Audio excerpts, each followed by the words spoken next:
friends. I wanted to make a video from a Mustang bro's perspective. Start out by saying I'm not brand loyal. You know, I love Mustangs. I'll always be a Mustang bro. I've built several relatively high horsepower, everything from kind of a basic TVS setup, making mid 600s to, you know, full-on twin turbo 1000 plus. I was a performance tech for a while, so I do all of my own work except the tuning, and that's kind of my background and where I'm coming from. I did do a lot of roll racing when I was in the Mustang game, and I'm talking Gen 2 Coyotes is my platform of choice that I always used. And you know, I've rolled all over, you know, several Corvettes, ZL1s, whatever. And so I don't want to say I didn't have a lot of respect for them, but I just never really looked at them as, you know, a serious contender when it comes to higher horsepower. In retrospect, I can see that that's stupid because, you know, 1100 wheel horsepower Mustang's gonna destroy anything from a 70 roll, you know, so I probably didn't have a good place to make a judgment call on their capabilities. But, you know, after you do so many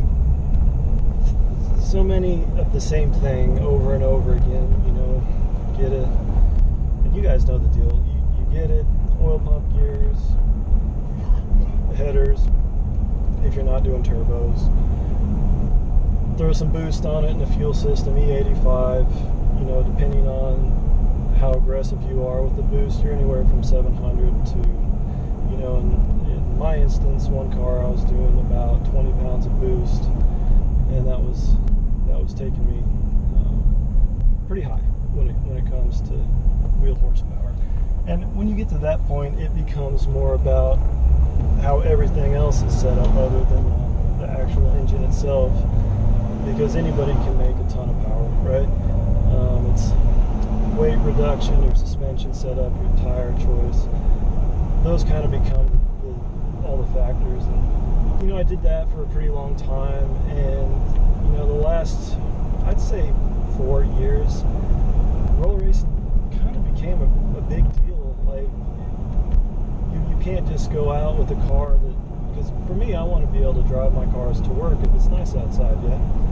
And now you get out there to set up a roll race, and someone shows up in a fucking power glide transmission or turbo transmission, whatever, you know, a shell of a car, and they can't drive their car anywhere other. I mean, sometimes you see them pull up in a trailer, man, a damn trailer. So that's not my scene. The risk versus the reward wasn't really making sense for me anymore. So I decided to try something new just because I was bored, and I kind of cut my teeth in the early 2000s on the LSX platforms before the Coyote engines came out. And I said, well, you know, that's fun. I'll go back to Chevys. I've always really thought the C7s were pretty dope. So I ended up getting a C7 Corvette. And I mean, I've walked all over C7, so I wasn't expecting, you know, for it to be a race car per se. But I still, you know, wanted to do my thing. So headers, threw some boost on it, and you can't run a lot of boost on these cars like you can, you know, Coyotes. You can spin it up to the moon and throw all the boost you can make at it, and they do relatively well. So on this one, I'm only, you know, making about 6 psi of boost, which is not that much. I don't want to go crazy with it, but I was anticipating, you know, this is going to be a fun car to drive around, and I won't be winning any races, but it'll just be fun for me, and that's kind of what my goal was. And I feel like the most hypocritical asshole on the face of the planet, because I'm telling you, I don't know what was up with the Corvette dudes that I was racing. I don't know what they were doing wrong, but a C7 with 6 pounds of boost is no joke. It's no joke. I don't know if it's the weight difference or what, but this thing drives like a Mustang, you know, a Gen 2, Gen 3, whatever, it's comparable. It feels the same as one that, you know, I had that was making about 750 wheel. This thing's definitely not making 750 wheel. I can promise you that. But it's not the way. It's the internet is fake news in this case. It's really deceiving what you see online when you see these Mustangs just annihilating, you know, Corvettes like they were standing still. Like I said, I don't know what them dudes got going on, what they're doing wrong, but this thing is no slouch. So, coming from a Mustang's bro perspective, you know, that's something to at least acknowledge, if nothing else. If you don't like Corvettes, you don't like Corvettes, that's fine, I don't care. But don't think that, you know, you're going to roll in with your 10R80 with basic bolt-ons and E85s and, you know, fuck up a Corvette that's on boost, because this shit's not going to happen. And I never knew that, because all the cars that I was comparing it to were just absurdly high horsepower, you know, race cars that I had built. So I just didn't have a realistic comparison to make. But I mean, I definitely have a newfound respect for these cars, because I'm telling you guys, you know, I already said it, but this thing drives like a, you know, mid 700 wheel Mustang, and it's making less than 600s, I'll tell you that. But so be careful if you want to set up a roll with a vet that's on boost, man. Unless, I don't know, like I said, I don't know if the dudes that I have seen on YouTube and the ones that I've raced personally are doing wrong, but they definitely were doing something wrong, because their cars were not driving like this car. And I didn't put any kind of secret sauce in it or anything, just headers and boost. That's pretty much it. And I mean, this thing rips. It rips. It's, in my mind, a contender. You know, you get up to the big boy range, no, you know, not so much. It's not going to be hanging with twin turbos, 18 pounds of boost and up, coyote engine. It's, of course not. Of course it's not going to hang with that. Nothing's going to hang with that for the most part. But don't dismiss it just because of what you see on YouTube, because it's very deceiving. And like I said, I'm not brand loyal at all, so it's not like I'm trying to save face here and justify my purchase of this car. I mean, hell, I was set up to get a Challenger red eye, paid for it the whole nine. They were pulling it out of the showroom to deliver this car to me, and I swear to God, you can't make this kind of shit up. The wind caught the door that this guy was holding open, and it just fucked up the side of the car. I mean, put a huge scratch on it. So I ended up backing out of the sale. You know, I tried to work with them and have them take an amount of money off that I was comfortable with, and have them fix it. And they just kind of said, "We'll fix it." And I said, "Well, okay, that's fine. Go ahead and fix it, just so I can see what it's going to look like." You know, I shouldn't have done that, but I really wanted that car, so I wanted to see what it looked like. But it ended up, they tried to use a touch-up pin, which get the fuck out of here, $80,000 car. So I ended up backing out of that, and I had already had this C7, and so instead of, you know, looking for another Hellcat, I kind of took that as a sign. I ended up just buying another Corvette. I got a C6 Grand Sport, which I had always thought those were super cool looking. Handles great, and so I did that instead and threw boost on this. That was kind of my compromise. And I'm glad I did, because I love Hellcats to death. They're super cool cars. Man, they just have this coolness to them. You know, they're heavy as fuck. You're not going to win any races with them, but they're just badass cars, man. And at some point in my life, I'm going to own one. You know, I love them. I can't write it off, but it just didn't feel right at the time. So what I'm trying to get at is I'm not brand loyal, so don't think I'm, you know, a Chevy bro over here just trying to save the world. It's not the case. If I'm brand loyal to anything, it's probably I'm more partial to Ford Mustangs, just because they're so much easier to work on. But I'm telling you, don't underestimate the C7s. They're no joke. And if you're interested in getting one, and I've convinced you to kind of check them out, go into it knowing that these cars are a fucking pain to work on.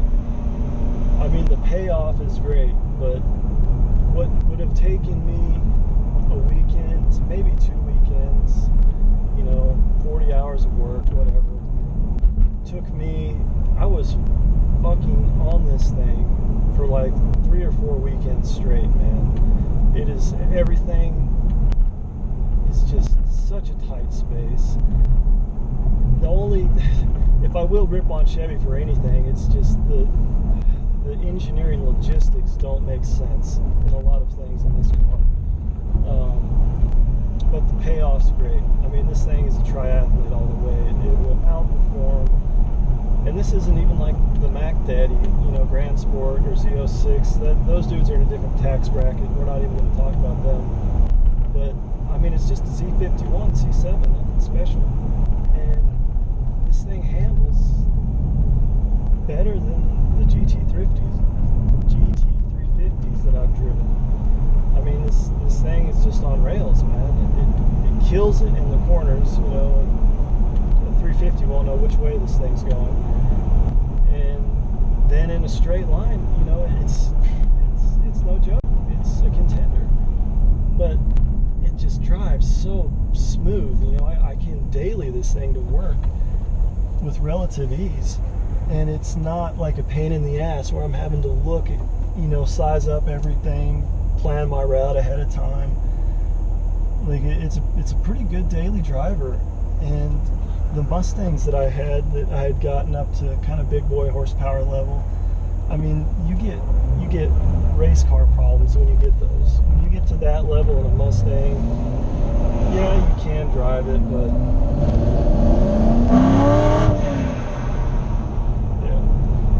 I'm telling you, this thing's no joke. But when you get to that power level in a Mustang, you got fucking race car problems, For me, my favorite one was one that made mid-800s. I didn't have all kinds of issues. I could drive it to and from work. It would tear up the road when I wanted it to. But then it was pretty docile. I could let my girlfriend drive it if she really wanted to. And that's kind of how this is. You could get yourself in trouble really quick with this car just because it makes so much torque down low. I mean, I have a centrifugal blower on it, and it hits like a TBS blower on a Mustang. Like, it makes it like that just because of the overall design of the engine. It just has a completely different torque curve. But it is a great daily driver, man. I'd have a tough time going back to at least the Mustangs that are out right now, the Gen 2, Gen 3 Coyote. I'm really interested to see if they end up doing something electric in the future. I would definitely be on board with trying that out, because that's the future. If you don't accept that, then you're, fucking caveman beating rocks. Like, electric cars are the future. If you've never ridden in a fast electric car, don't even talk, because you just don't know. It's crazy. It feels like a freaking video game. Those things are so fast. But yeah, I'd have a tough time going back. It's just, Mustangs are great in a straight line. Even the 350s that are good at a track or whatever in the corners, until you drive one of these, and then it's like, okay, they're not so great after all. And the Grand Sport C7s and the Z06 are on a completely different level. I mean, they got the wide body, the way the suspension's set up. It's crazy how those things handle. But I'm still part of the crew. Mustang bro for life. But if you're in the market and you're just kind of bored like me, you've built freaking half dozen of these Mustangs that just smoke everybody on the planet, and you want to try something new, try it. Pick up a C7, man. They're crazy. there's a huge difference. While I love my C6, you know, it's killer. I've always wanted one. C7 is where it's at. There's just such a big difference between the C6 and C7 as far as tech, the way it handles everything. You know, C8 is in a different universe, so I'm not even going to touch on that, but give the C7 a shot. You know, if you're in a Mustang, you're in a Camaro, you're in a Challenger, whatever, because it's not, give it a look, because it's not crazy expensive in comparison. You know, if you're in a Hellcat, obviously it's going to be very comparable, because those things are so overpriced and stupid. But, you know, a new Mustang, it's, I mean, you're going to be in it for 40 grand. You find a used one, 30s. If you're getting a Mac Daddy, you know, 350, if you're a big baller, you're going to be into it for even more than that. Whereas you can pick up a base C7 in the 40s and 50s. It's a pretty good deal. And then all you got to do is boost and headers, man, because there's not a lot else you can do without building an engine for these. They don't take higher power the same way a Coyote does, but it doesn't need to. It's so light. Like I said, this thing's making less than 600, and it drives like a mid-700s Mustang. And I'm not just saying that. Like I've got the draggies to prove it and back it up. I don't really share those because it's bad for business. Because once people know what you got, they can make a better decision on if they want to dance with you or not. So I'm not going to go there with it, so don't even ask. But I'm just telling you, you know, it's very comparable to a mid-700 wheel Mustang. But that's all I got. You know, I just almost kind of wanted to make somewhat of a public service announcement, just because the Mustang bros don't know. We don't know, and I'm guilty. I'm guilty too. I talked all kinds of shit on Corvettes and Camaros, and then I got this through some boost on it, and now I'm really eating my words. So, you know, take that information and do what you will with it, but just be careful, because, you know, you might get your ass handed to you if they know what they're doing. And that's a whole nother topic, because the Mustang bros versus the Chevy bros, there's definitely a different level of who's got the consistent, you know, winning recipe for builds.